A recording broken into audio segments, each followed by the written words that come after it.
Hello అండి, అందరికీ welcome to కొంచెం స్పెషల్ డిషెస్.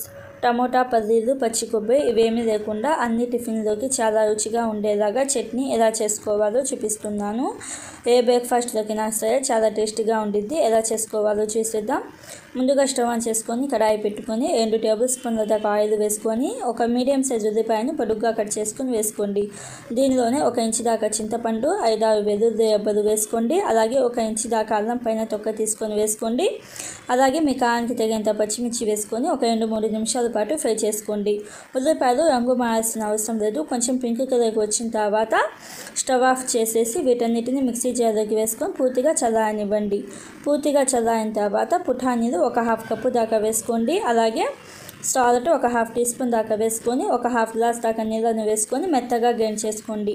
గ్రైండ్ చేసుకునేటప్పుడు నీళ్ళు ఇంకొంచెం పడితే ఇంకొంచెం వేసుకొని ఇలాగ మెత్తగా గ్రైండ్ చేసుకోవాలి.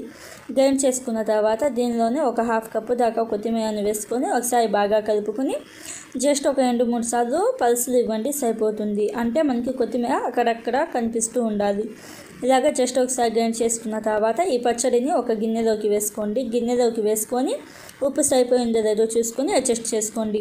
తాలింపు కోసం స్టవ్ ఆన్ చేసుకొని కడాయి పెట్టుకొని ఆయిల్ వేసుకొని తాలింపు దినుసులు, ఎండుమిరపకాయలు వేసుకొని దోరగా వేయించుకొని మంట ఆఫ్ చేసేసి ఈ తాలింపును పచ్చడిలో వేసుకోండి. తాలింపును పచ్చడిలో వేసుకొని అంతా కలిసేటట్టుగా ఒకసారి బాగా కలుపుకుంటే మనకి పచ్చడి అనేది రెడీ అవుతుంది. చట్నీ అనేది రెడీ అవుతుంది.